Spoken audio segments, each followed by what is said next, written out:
Now, let's go ahead and flip it over a little bit to the Cincinnati offense and the Nebraska defense, kind of breaking those two down. So, um, Scott Satterfield style, pro style spread, kind of heavy RPO, zone read type of elements.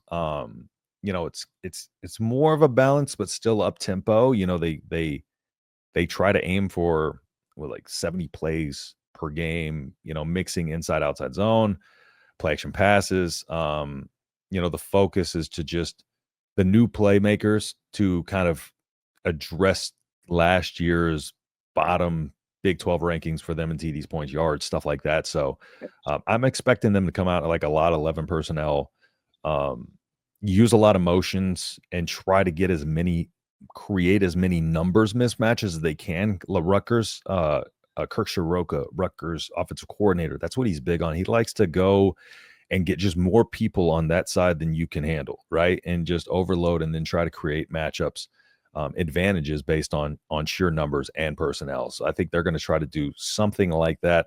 Maybe try to get the pocket moving, some bootlegs, intermediate routes, to tight ends. But Swornsby last year, 18 touchdowns, 7 receptions, 445 rushing yards, 9 touchdowns. So they do have a 1-2 punch. The running backs, Tyree Walker, and Evan Pryor. So and with Big Ten experience at that, those guys. So they do have Big Ten caliber running backs back there.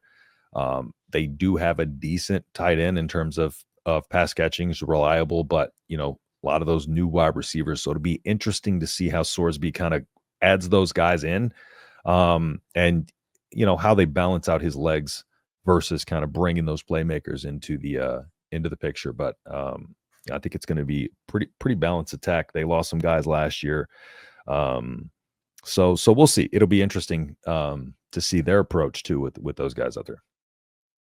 I think their skill talent is better than people realize. I think their tight end's a phenomenal tight end. Not great in the run game, which Coach Rule or Butler alluded to. They said he's an above average or an average blocker. But the running back Walker played at Wisconsin last year, I believe. Had 54 yards rushing against Nebraska on 20 plus carries. He did nothing that made me worried, but I still think he's a formidable back. Wisconsin didn't have a great O-line. Their outside skill guys, we don't know a ton about. I know they got this big transfer from Lindenwood at wide receiver who's like 6'6", like 230, 220, pretty decent speed, but a big physical mismatch for Nebraska. We don't have anybody that size except for maybe Deshaun Singleton that can cover him. Just from a size perspective, from a skill perspective, I think we'll be okay. But their offense is what worries me the most about this game, because I think they do have legitimate talent that can compare to Nebraska. But here's where the difference is, in my opinion, is I don't think they have a good O-line. And I think we don't know a ton about our defensive line, but we know a little. And I think we have a better D-line than they have offensive line. And I think we have better linebackers, not only coverage linebackers, but blitzing linebackers, guys with speed, lateral agility, etc., that are going to help our defense kind of essentially win that matchup against Cincinnati. 100%. And one other thing about Cincinnati's offense, like I talked about, they do have those new, like the versatility, the new weapons at the wide receiver and the running back position.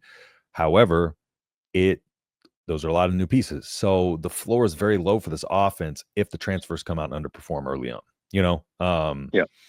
Nebraska really has that high ceiling, and the offense could explode for 30 plus points per game. And that's where this game could really turn on its head. But yeah, as long as Nebraska can protect, I think the biggest thing is for Cincinnati's, they're going to rely a lot on that running back duo and a lot on the tight end, as to just be able to get consistent target going. But they did lose some of their top proven talent. That doesn't mean the influx of talent they have. The guys they have now are super, super talented. It's just an unknown.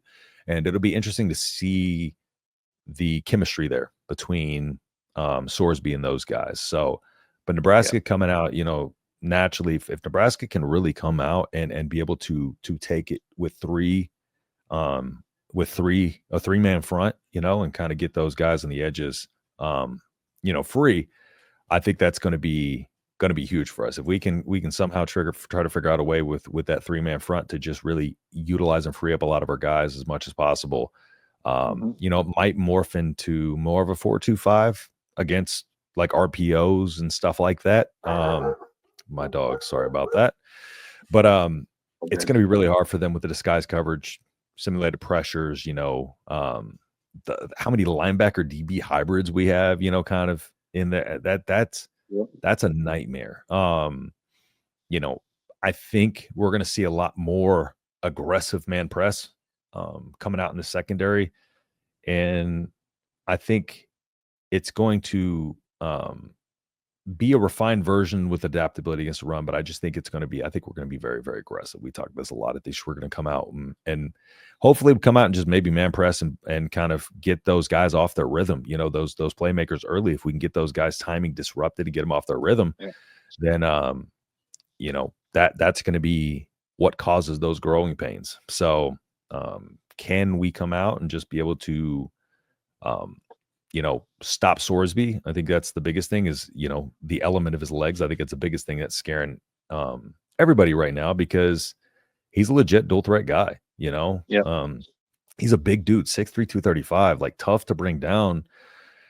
And he ain't sliding either. Weapons. He ain't sliding. No, he now has some weapons, but he can exploit, you know, on keepers and scrambles and really open those guys up. So if our front has to potentially shift inside to help the run, he might be able to see lighter edges, you know, read options or broken plays.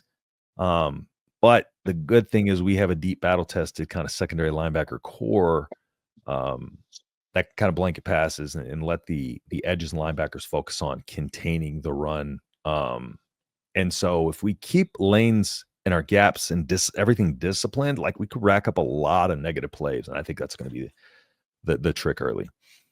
Yep. I was thinking about like strategy wise, you know, for this game as a defensive end, kind of how you attack a quarterback like this. And I don't know if this is a game where you need your DNs flying off the edge, getting sacks, where you just need to more so worry about his legs and containing that edge, not letting him get outside and scramble. I think a lot like, you know, if you're blitzing and you do a spin move or you try and climb back inside, that's when he's going to roll outside behind that. And so I think a lot of the defensive ends are going to be holding that edge and letting your linebackers roam free. Let them go make that play. And you're just kind of holding up that tackle, holding up space while you're trying to maintain the edge. And then, you know, just to backtrack a little bit on like a devil's advocate where, you know, you mentioned how they got a lot of newcomers at the skill positions and how they gel and whatnot. And, you know, people will say, you know, Nebraska's got a bunch of newcomers, right? They have Dinky, they have Rocco Spindler, they have Isaiah Hunter.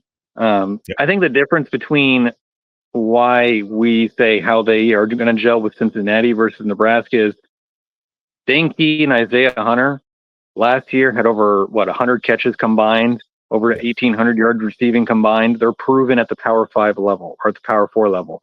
These guys they brought in at Cincinnati are not. And so that's why I'm not worried personally about our newcomers versus theirs because they've proven it. Even Rocco, I mean, the guy was a starter on a national champion runner-up.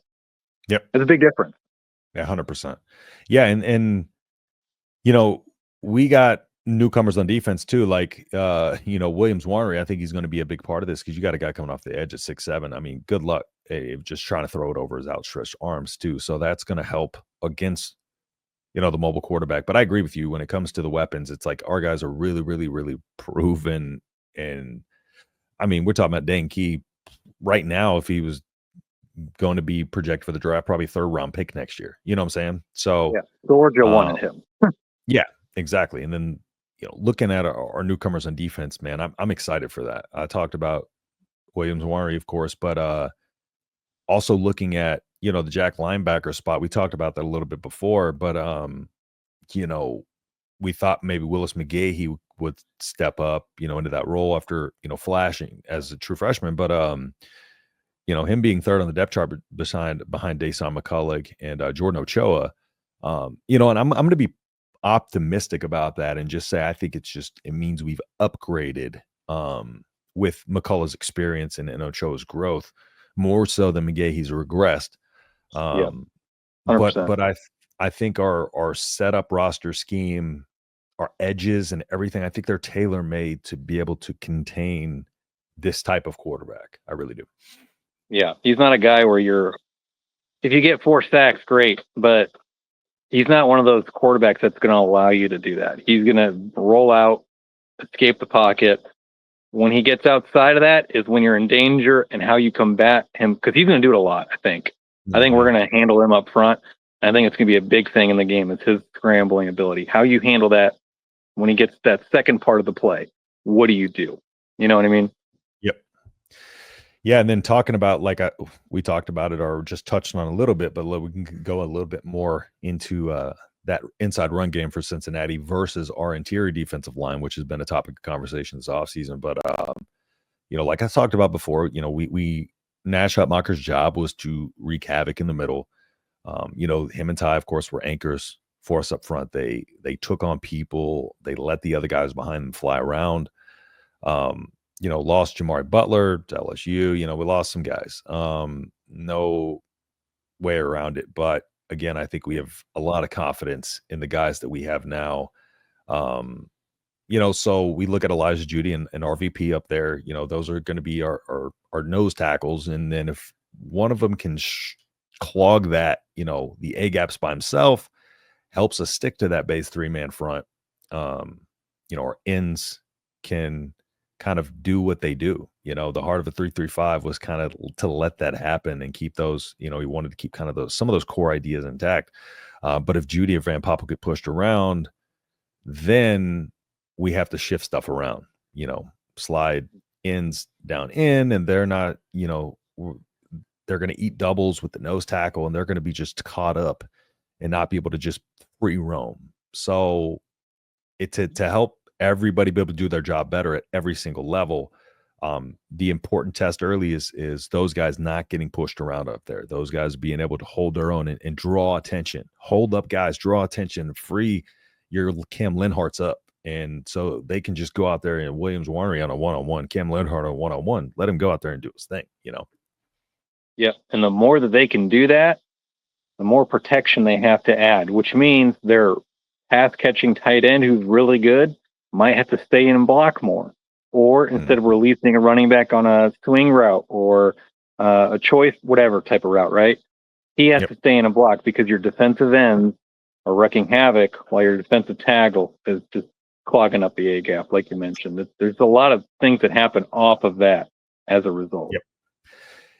Yeah, not only if Nebraska can establish the inside run game early, but also if they could shut down the inside run game early, then I think that's going to be one of the biggest keys.